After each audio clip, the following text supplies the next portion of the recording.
Estimado amigo, estimada amiga, bienvenidos. Soy Miguel Winter. Te hablo desde mi consulta aquí en Rafael Cabrera número 1, en Las Palmas de Gran Canaria. Y en la noche de hoy me dispongo a bajar especialmente las luces, compartir contigo un clima de intimidad y acompañarte en esta importante misión, ayudarte a despertar una mirada existencial. Cerramos ventanas, bajamos luces, deja de hacer lo que estés haciendo y acompáñame. 30 segundos, comenzamos.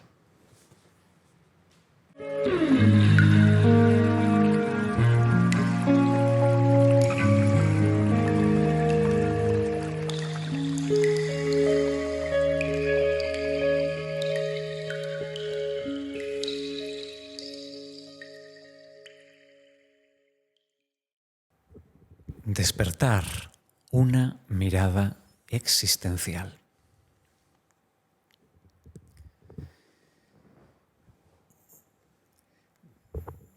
Recuerdo a edad temprana, en torno a los 9 años, encontrándome en una sala de cine.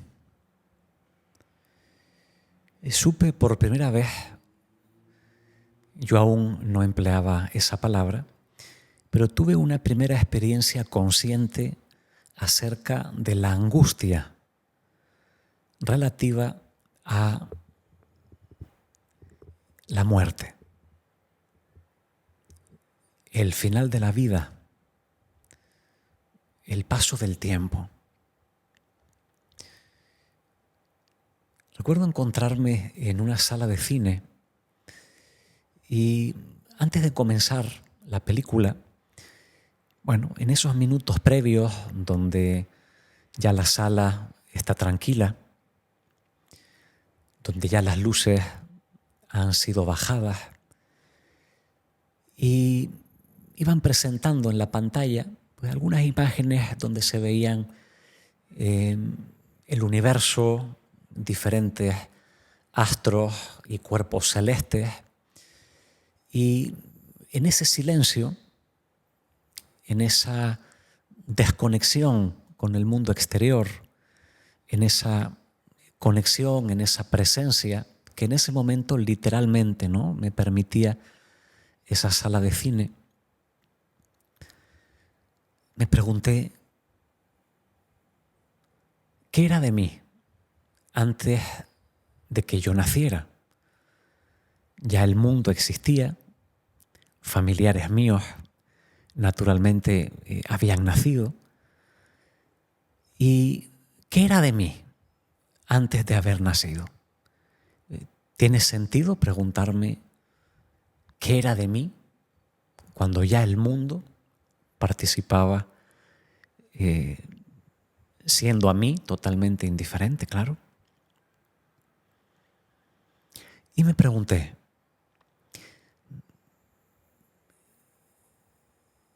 ¿qué pasará cuando yo deje de existir?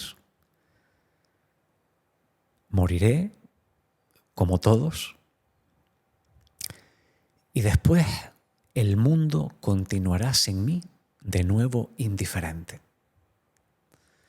Entonces, ¿qué sentido tiene mi vida? ¿Qué sentido tiene el mundo? ¿Recuerdan aquel poema de Nazim Hikmet acerca del vivir, cuando nos recordaba que la tierra terminará oscurecida y quebrándose como una cáscara de nuez, volatilizada y perdida en medio de la inmensidad, y de un universo inmenso que también perecerá, según nuestras teorías científicas acerca de la física, la cuántica y la astronomía actual?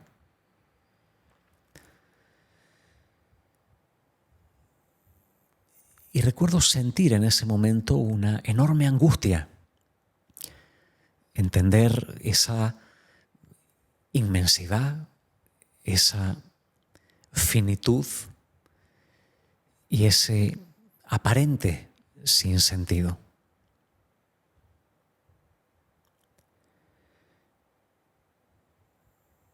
Tiempo después,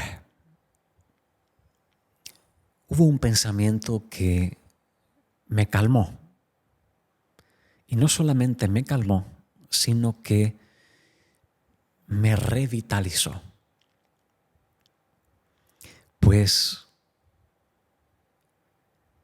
Y me remito a una frase no muy conocida, atribuida a Sigmund Freud, que a mí me gusta mucho repetir acerca de pero alto. Y el hecho de que mi vida, mi conciencia de mí, mi tiempo, mi existencia, sea como esa pequeña luz instantánea en medio de esos dos vacíos. El hecho de que mi existencia esté condenada a perecer, el hecho de que mi vida sea ese destello de luz en medio de dos oscuridades, ¿no le agrega acaso eso cierta belleza? ¿Cierto valor? Y he aquí una de las principales ideas que yo quisiera compartir contigo, hacerte partícipe, y es proveniente de diferentes filosofías antiguas, probablemente ya presente en la antigua Grecia, en el estoicismo, y mucho más tarde en la filosofía existencial y particularmente en la psicoterapia existencial, donde Irving Yalom es, a mi juicio, pues uno de sus máximos, si no el mayor exponente vivo. Y una frase, un enfoque en el que Yalom fuertemente nos inspira es: la muerte como hecho físico naturalmente nos destruye, nos entristece, nos asusta. Pero acercarnos constructivamente a su idea puede salvarnos, puede constituir todo un despertar, puede constituir toda una suerte de claridad que pueda alumbrar nuestro presente. Yo te animo a que puedas pensar fuertemente en esta idea y repetirte esta frase con frecuencia en tu día a día cotidiano.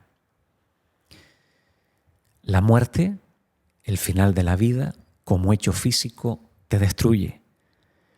Pero sobrevenirte con frecuencia a su idea puede ayudarte a revitalizar tu presente, a ver más claro acerca de qué tiene verdaderamente importancia para ti o no, cómo convertirse en una fuente de vitalidad hacia afrontar ciertos cambios, ciertas dificultades que puntualmente pueden oprimir.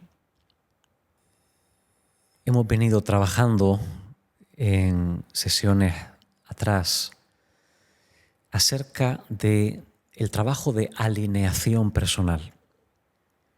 Es muy importante que percibas estos aspectos. Hemos hablado acerca de prestar atención en el día a día cotidiano, en las experiencias sencillas, pasar del aturdimiento, el automatismo y el estar en un estado mecánico, a cultivar esa mayor conciencia, aún deteniéndonos en momentos sencillos, ¿no? Recordarás la técnica de saboreo, todo el trabajo asociado a mindfulness y al estar en el presente con curiosidad, con aceptación y lo mejor que podamos. Asimismo, hemos conversado acerca de tomar distancia, de fusionar en relación a algunos procesos pensantes. También hemos introducido algunas primeras ideas acerca del valor adaptativo, motivacional, informativo de la emoción y la importancia de alinearnos con ella, habitarla, sentirla, permanecer con ella. Entonces, fíjate en estas direcciones del automatismo y la inatención a la atención y el detenerse consciente, del enredo en el pensamiento a la distancia y la observación de éste, y de estar separados, disociados, apartando la emoción, a habitar en ella. De la misma manera,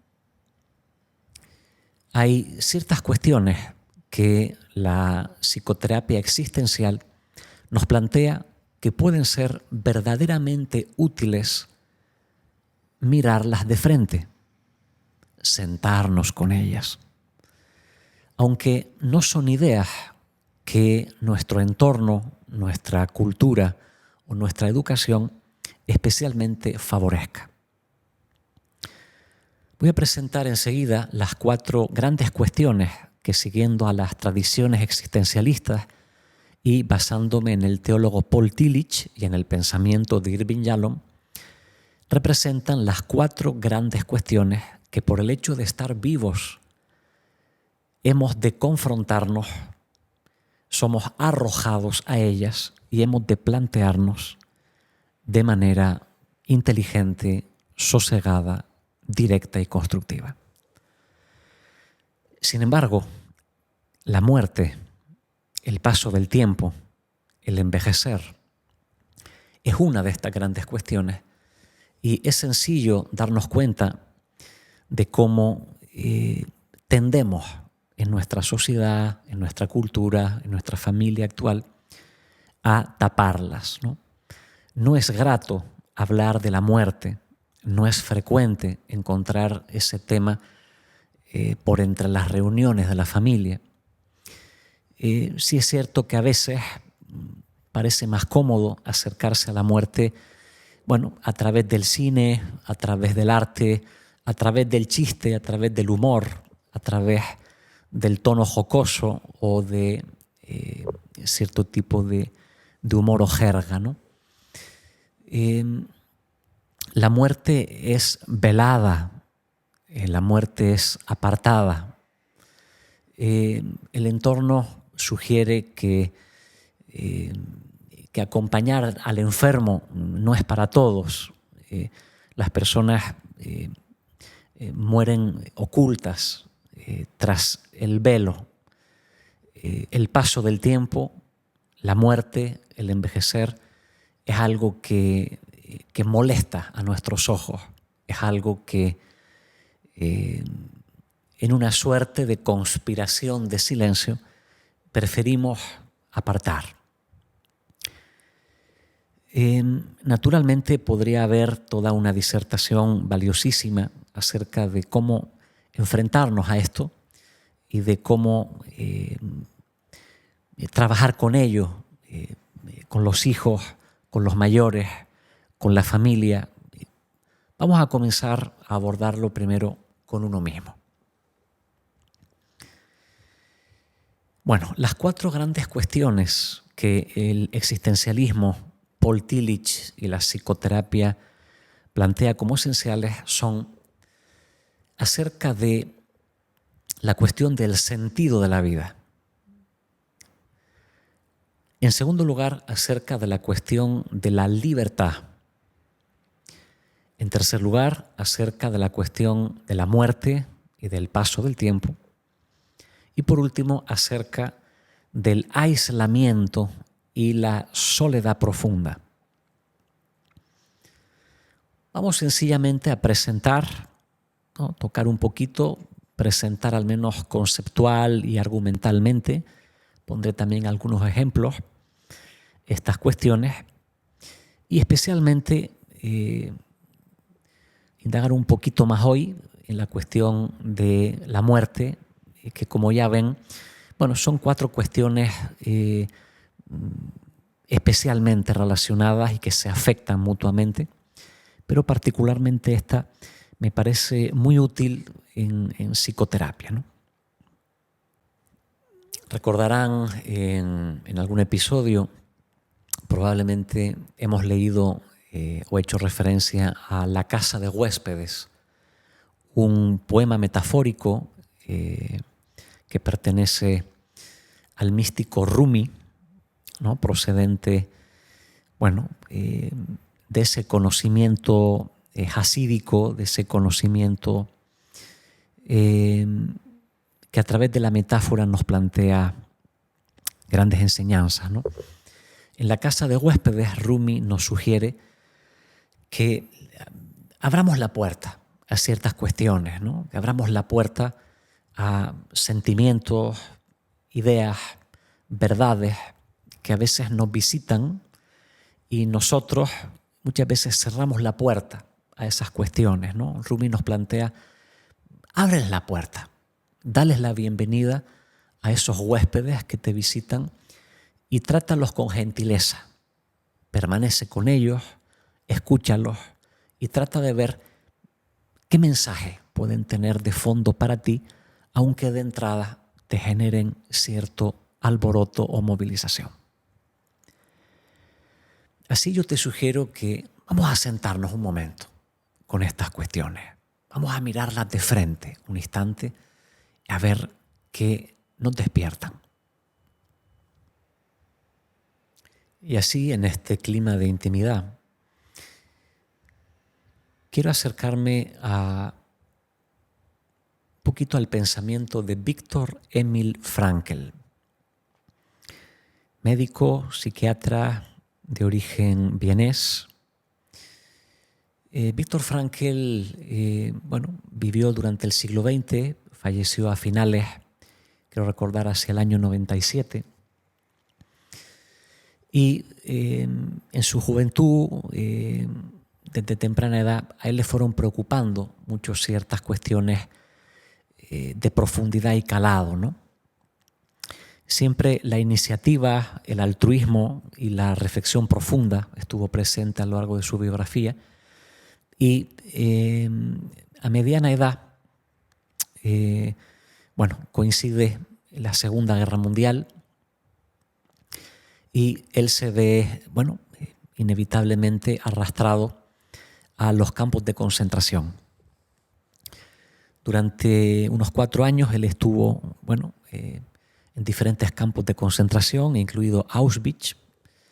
Por supuesto, hay mucho escrito sobre Viktor Frankl, tanto biografías, artículos, como múltiples referencias. Además, especialmente su obra El hombre en busca de sentido, donde él narra un poquito su experiencia, y especialmente desde un punto de vista psicológico, y es donde él comienza a escribir, a forjar, a ver claro acerca de su teoría, acerca del hombre, de la naturaleza del hombre y del sentido de la vida.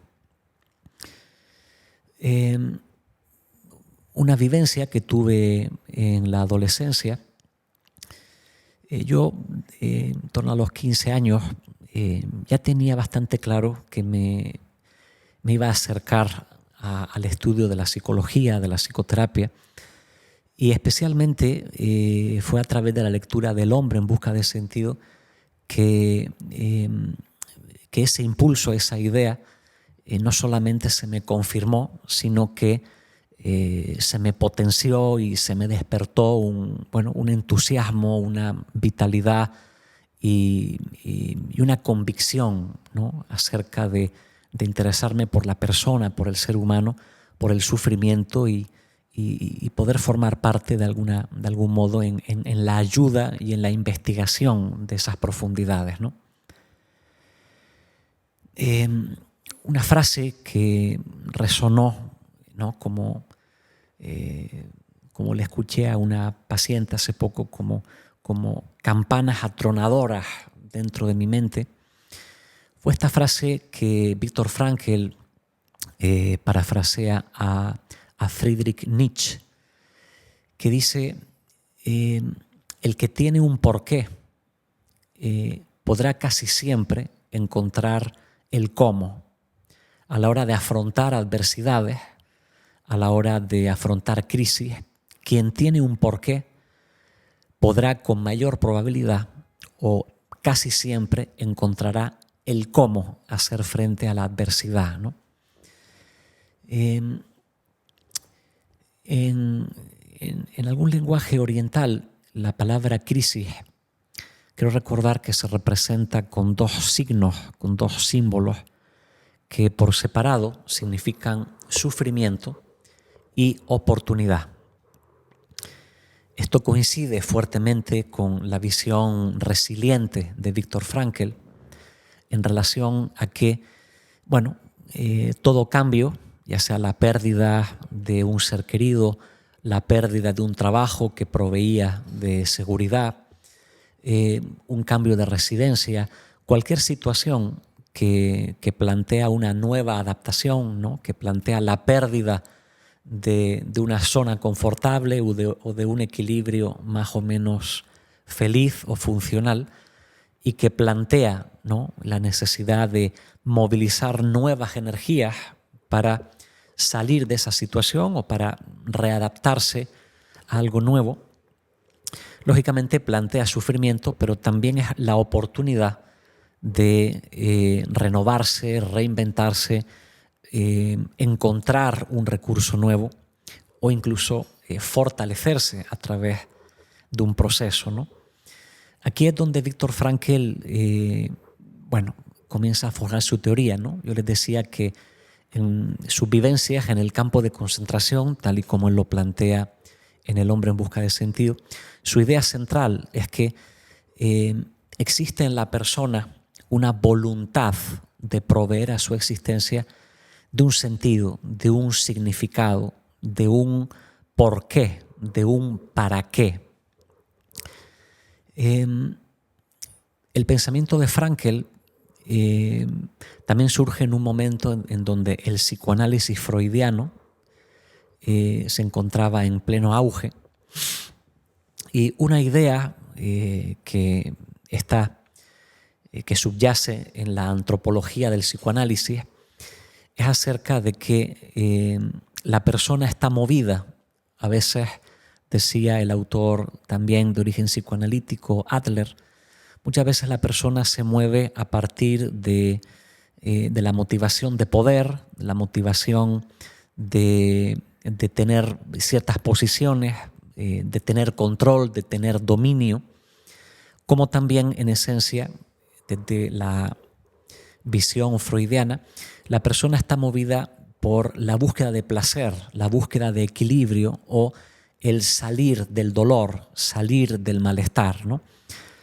No hay ninguna duda de que eso tiene todo el sentido. Lógicamente queremos acercarnos a las cosas que nos agradan, queremos acercarnos a las cosas que nos refuerzan, que nos proporcionan experiencias recompensantes, como también alejarnos o protegernos de lo que nos lastima.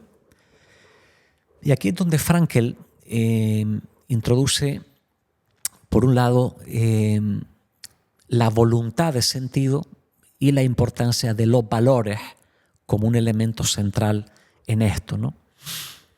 Frankl nos plantea que sí, muchas veces podemos estar motivados por esa metapsicología freudiana, por ese principio del placer o por esa tendencia natural a la autoconservación, pero que también la persona es capaz de separarse de esos instintos, incluso de renunciar a ellos en favor de una causa que está por encima de eso.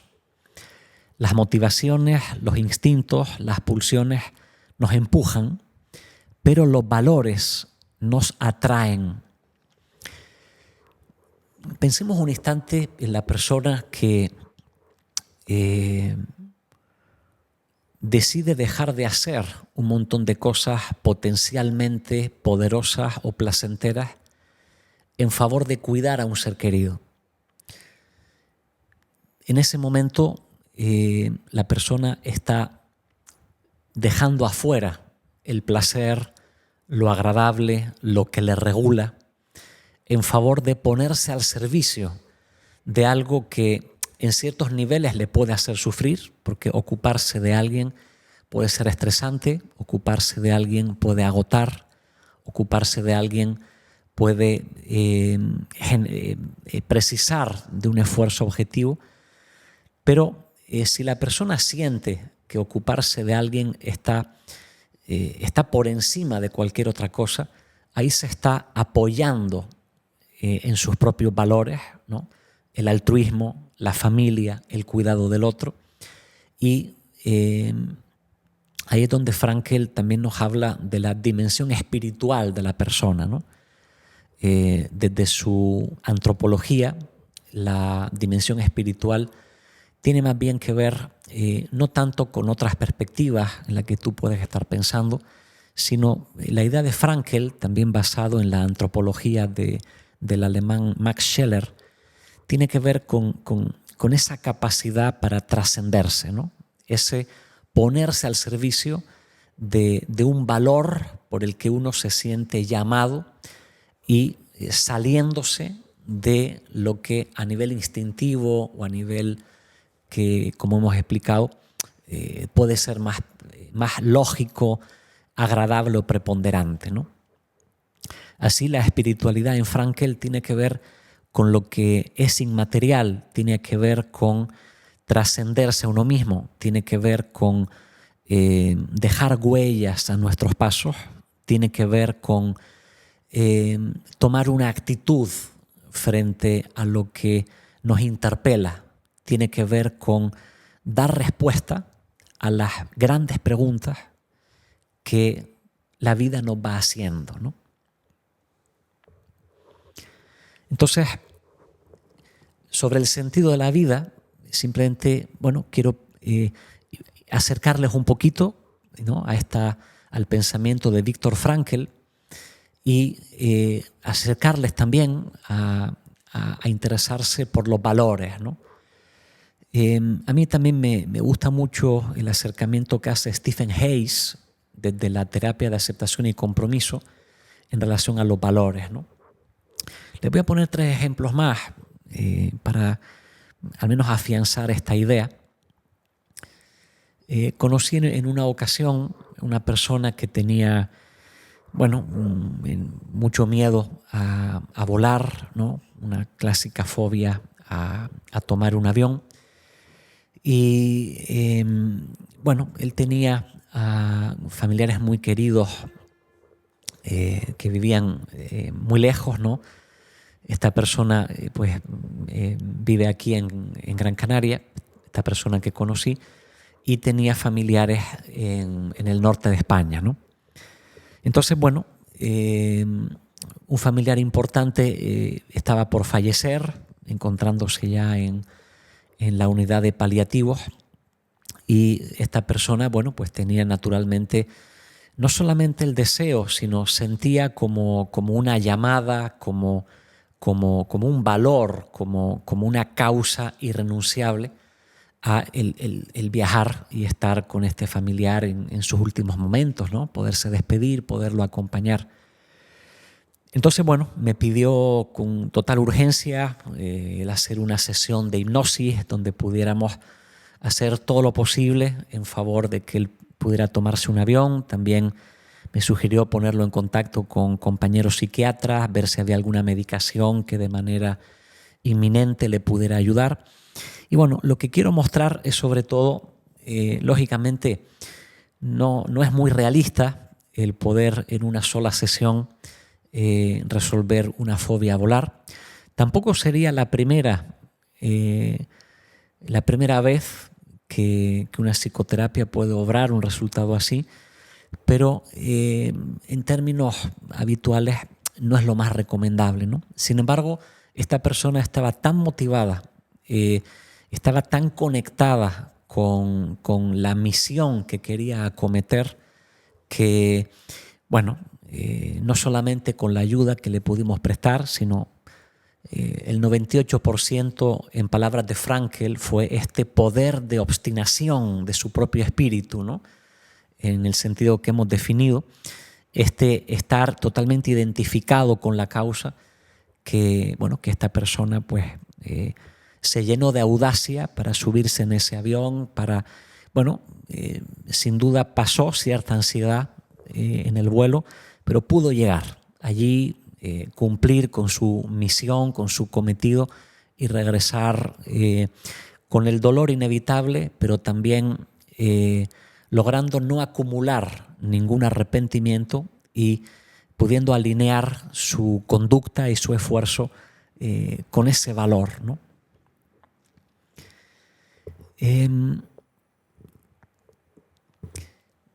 Hay múltiples ejemplos de personas que he conocido, pero también podemos hablar de ejemplos que provienen del cine o de la literatura, ¿verdad?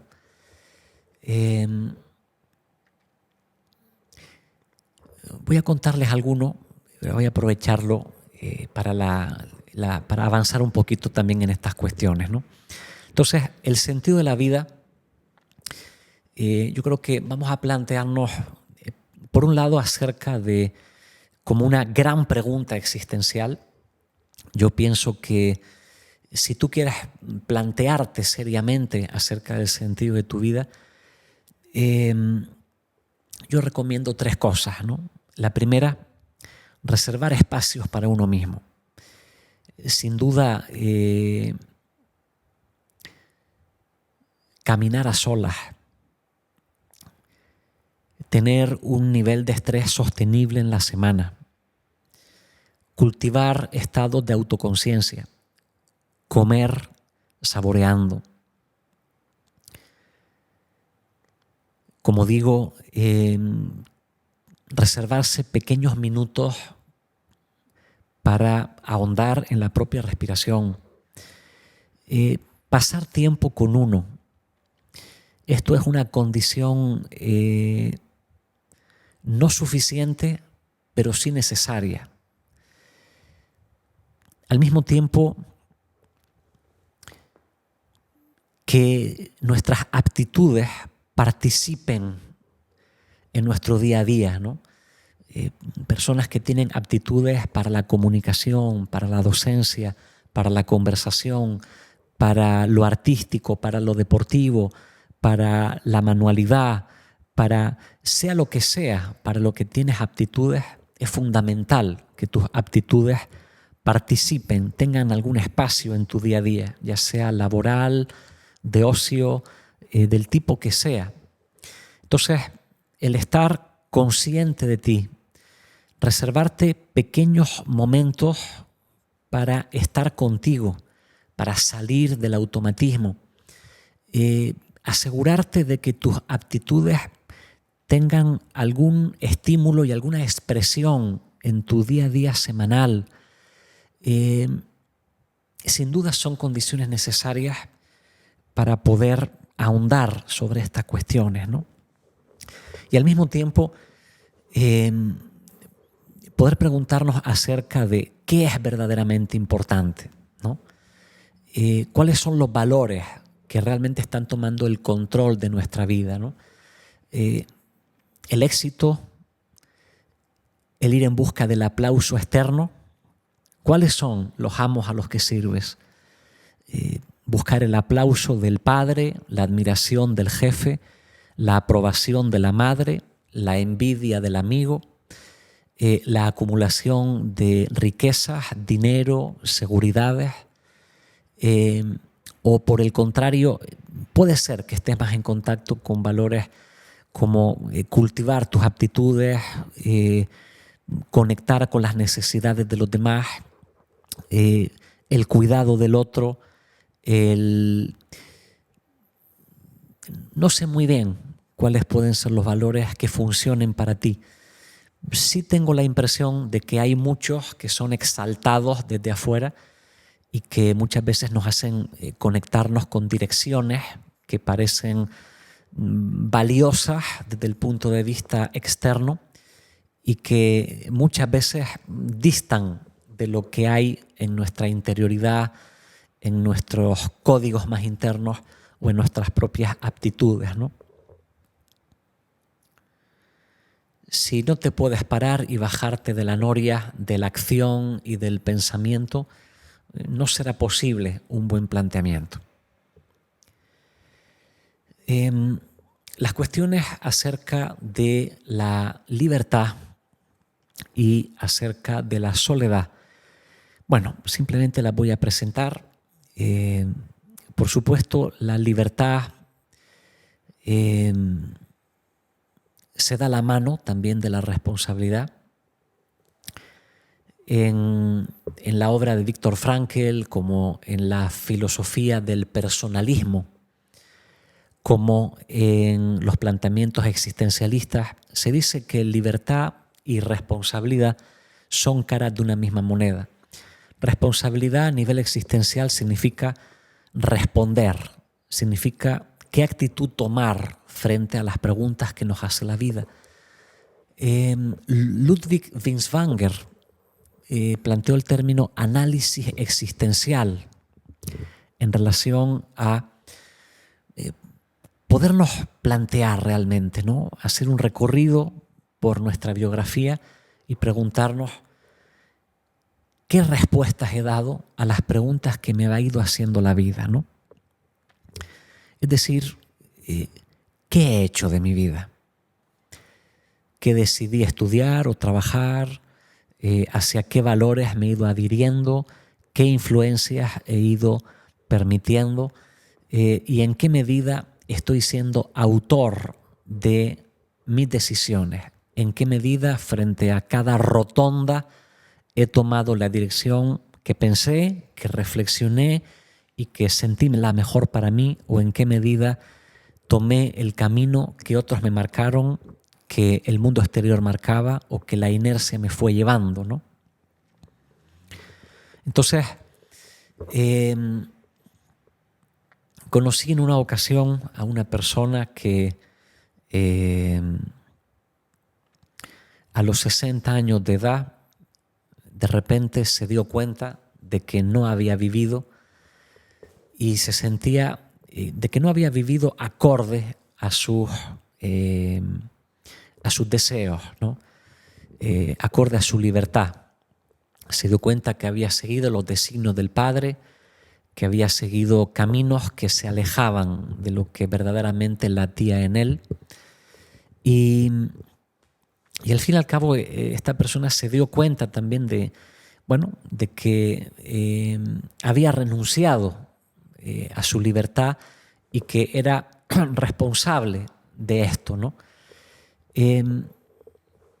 Hay una diferencia entre el arrepentimiento creativo y la autoculpabilización neurótica. Es un tema que merece un capítulo propio para ahondar con toda su fuerza, ¿no? Pero sí quiero plantear que muchas veces nunca es tarde para despertar y de repente vislumbrar que hubo alguna situación donde no elegimos bien o donde renunciamos a algo importante para nosotros, nos puede ayudar mucho para comprometernos con no acumular nuevos arrepentimientos a futuro, ¿no? Y la cuestión sobre la libertad y la responsabilidad nos habla sobre esto, sobre ponernos de frente acerca de cómo estamos viviendo, cómo hemos vivido y cómo lo vamos a hacer ahora, ¿no? Irving Yalom muchas veces le planteaba a sus pacientes que dibujaran una recta y pensando en la edad que tenían, en el momento que atravesaban, que se plantearan, bueno, dentro de esta recta que representa mi existencia, el comienzo, donde nací, y el final, donde estimo aproximadamente, esto nunca se puede saber, pero bueno, hoy día pues la ciencia nos dice que entre los 83 y los 87 años tal vez, probablemente podamos vivir. Y bueno, y yo te sugiero que te pares un instante ahora, estimado amigo, estimada amiga, y te hagas este planteamiento, ¿no? En la libreta de tu mente visualiza una recta y traza una línea allí donde a ti te parece que en este momento estás. Y trata de ver cuánto tiempo ha pasado, cómo has vivido hasta el día de hoy y cuánto tiempo te puede quedar por delante. Bueno, simplemente plantéate, en fin, cuánto has dedicado al cuidado de ti, al cuidado de tu salud, al cuidado de gestionar bien tu estrés, en qué medida el trabajo que desempeñas conecta más o menos con valores en los que tú crees, con causas de las que tú de verdad quieres participar y con aptitudes que tú tienes, ¿no? Pregúntate también cómo te relacionas con las personas que te importan. Esto también nos lleva a la cuestión de la soledad, ¿no? Nacemos y morimos solos en un sentido existencial y en un sentido relacional. Estamos la mayor parte de la vida acompañados en mayor o menor medida, ¿no? Nacemos normalmente en el seno de una familia, hay un colegio, un entorno educativo, amistades, profesores, compañeros de trabajo, parejas, hijos, abuelos, pero al mismo tiempo muchas veces tenemos una vivencia de soledad, una vivencia de estar desconectados, ¿no? Virtualmente acompañados, pero humanamente nos cuesta mucho a veces mostrar nuestra vulnerabilidad, hablar de verdad, estar presentes en las conversaciones.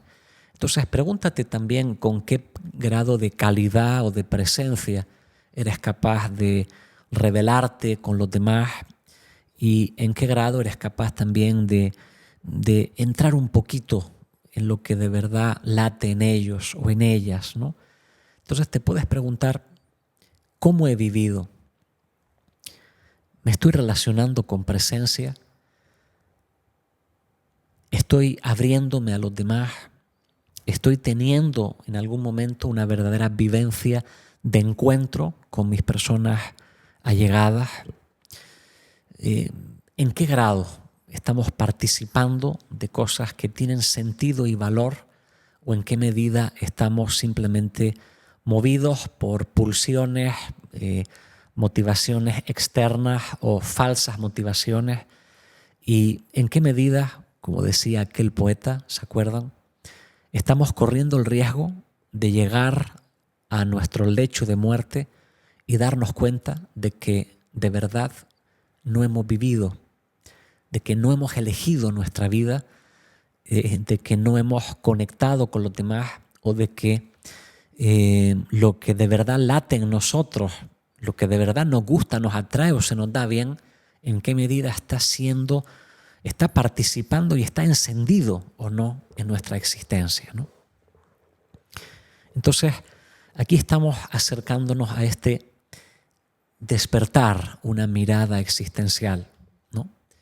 Como ya estás sintiendo, viendo y pensando, descubriendo, se trata de acercarnos a estas cuestiones con más frecuencia, ¿no? ¿En qué punto estoy en la recta de mi existencia? ¿Cuáles son mis valores? ¿Cuáles son las causas por las que estás dispuesto a morir? Las causas por las que estás dispuesto a esforzarte. Las causas que de verdad valen la pena para ti. Esos esfuerzos únicos por los que vale la pena ponerse al servicio, ¿no? Y que de paso tu autocuidado no sea desatendido del todo. Si tú estás escuchando con frecuencia estos podcasts, sabes bien a lo que me refiero. El sentido de la vida como un sentido último, pero también a pensar para cada situación cotidiana, ¿no? A veces plantéate, ¿para qué voy a esa cena? ¿Para qué voy a ese lugar? ¿Para qué voy a ese trabajo? tiene que ver con obtener algo, tiene que ver con el dinero, con lo material, tiene que ver con la admiración, con el ego, con satisfacer a otros. ¿Con qué tiene que ver? ¿O tiene que ver con algo en lo que crees?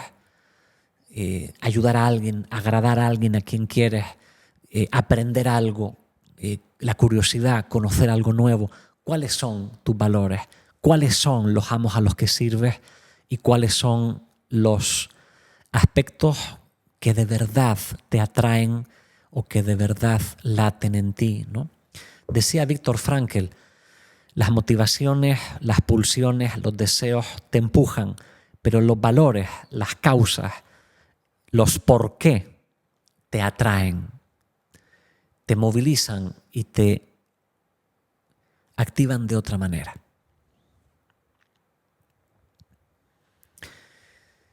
Entonces, el sentido de la vida, la libertad, la soledad y la conexión con los demás, y la muerte, el paso del tiempo.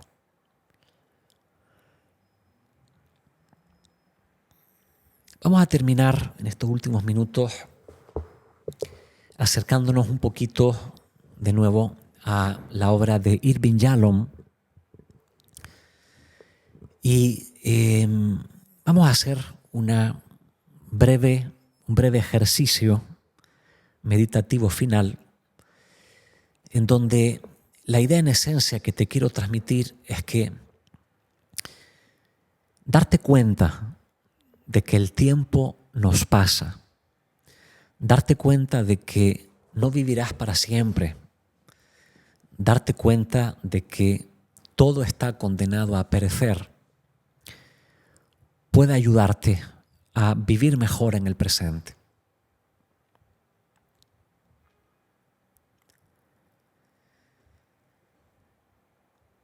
Recuerdo algunos ejemplos de la literatura y también personas que he conocido donde experiencias en relación al paso del tiempo y a la muerte se han convertido en auténticos catalizadores para un cambio, para un esclarecimiento o para una acción valiosa en el presente.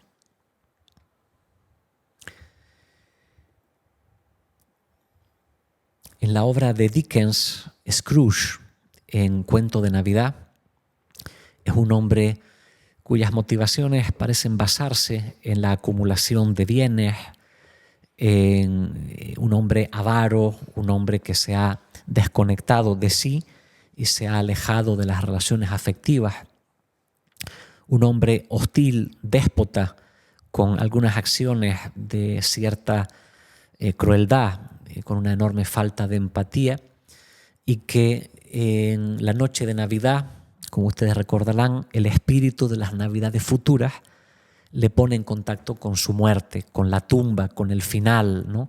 Él se siente morir, él tiene la convicción de que todo ha terminado y se da cuenta de que ha vivido de una manera equivocada y que todo ha finalizado para él. De repente despierta, se da cuenta de que no ha muerto, todo ha sido un sueño, es Navidad y aún le queda tiempo para transformarse, cambiar y ser de otra manera, ¿no? Recuerdo una persona que conocí que tuvo un accidente de moto, estuvo ingresado en la unidad de cuidados intensivos. Se trataba de un chico que tomaba drogas, fumador de porros, con un fuerte consumo de alcohol y que estaba fuertemente enajenado, desconectado de sí, alejado de sus virtudes y aptitudes que las tenía enormemente y que tras este accidente fue mucho más consciente de la finitud de su vida y cuando se recuperó hizo un cambio, pudo apartarse de las sustancias que le dañaban y especialmente reconectarse con auténticas causas vitales, ¿no? Se dio cuenta de que su abuelito le necesitaba, se dio cuenta de que su capacidad intelectual podía ser aprovechada, sus habilidades docentes recuperadas, y reconectó con el deporte que siempre le había gustado. Terminó una carrera universitaria y el accidente en moto estuvo a punto de matarle, pero le enseñó a vivir, le recordó lo que era verdaderamente importante para él y pudo reconectarse con esto, ¿no? Bueno, muy próximamente voy a compartir con ustedes en este canal el film análisis de la película Ikiru, Vivir, de Akira Kurosawa, y comparto allí con ustedes también algo más acerca de este despertar, una mirada existencial, y comparto algunos de estos ejemplos que directamente he podido conocer, como de la literatura o el cine. Bueno, hay mucho más que contar, pero me apetece enormemente y me estoy entusiasmando y me apena dejar aquí, pero bueno, miro por el retrovisor que excede un poquito el tiempo que tengo previsto. Entonces simplemente les voy a sugerir que cierren un instante los ojos.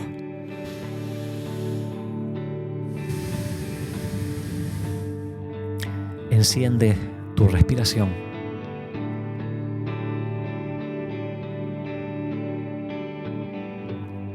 Consciente de ti en este momento.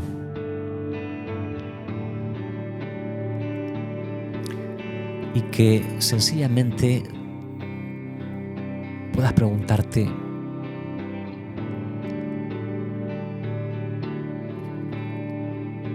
¿qué voy a hacer ahora?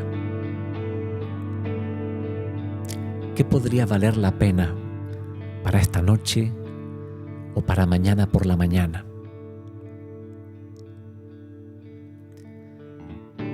Quizá puedas hacerte algún pequeño propósito, algún alimento que pueda nutrirte y ayudar a tu cuerpo a estar más saludable y así ponérselo un poco más difícil a la enfermedad o a la muerte. O tal vez podrías, si está bien para ti, visualizarte haciendo algo de deporte, yendo a caminar o tomando alguna acción que consideres valiosa, que a veces te da pereza o te cuesta hacer, pero que podría nutrir tu vida en este instante.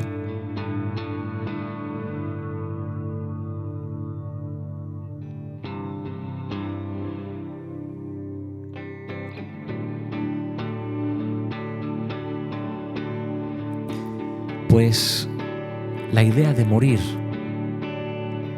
nos asusta, nos inquieta.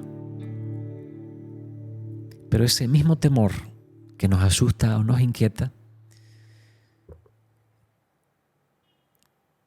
si te sostienes en él, lo evocas, lo piensas y lo respiras, puede convertirse en audacia para decir sí a eso que a veces te cuesta. Puede convertirse en audacia para abrirte un poco más a algunas personas. El acordarte de que morimos te puede entristecer, pero es una tristeza que te puede ayudar a abrazar un poquito más fuerte a algunas personas que están cerca de ti. Vamos a realizar 5 o 6 respiraciones simplemente abriendo un poquito la ventana de la mente en esa dirección, dejando que cualquier pequeña idea o esclarecimiento se pueda presentar.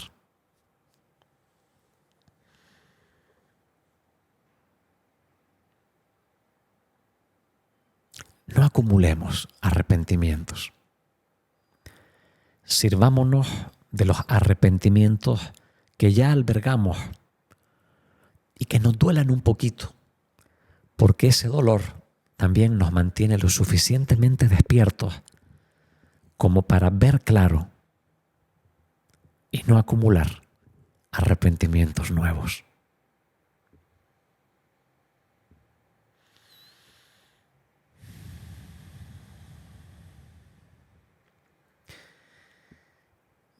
Y aquí es donde sucede, y así es como finaliza. Esto ha sido a las puertas de la psicoterapia. Y te animo a que nos comprometamos juntos en, con más frecuencia, mantener despierta esta mirada existencial. Viktor Frankl, el hombre en busca de sentido. Irving Yalom, mirar al sol, el día que Nietzsche lloró, un año con Schopenhauer. Hay mucho trabajo que tenemos por delante. Buen inicio de semana.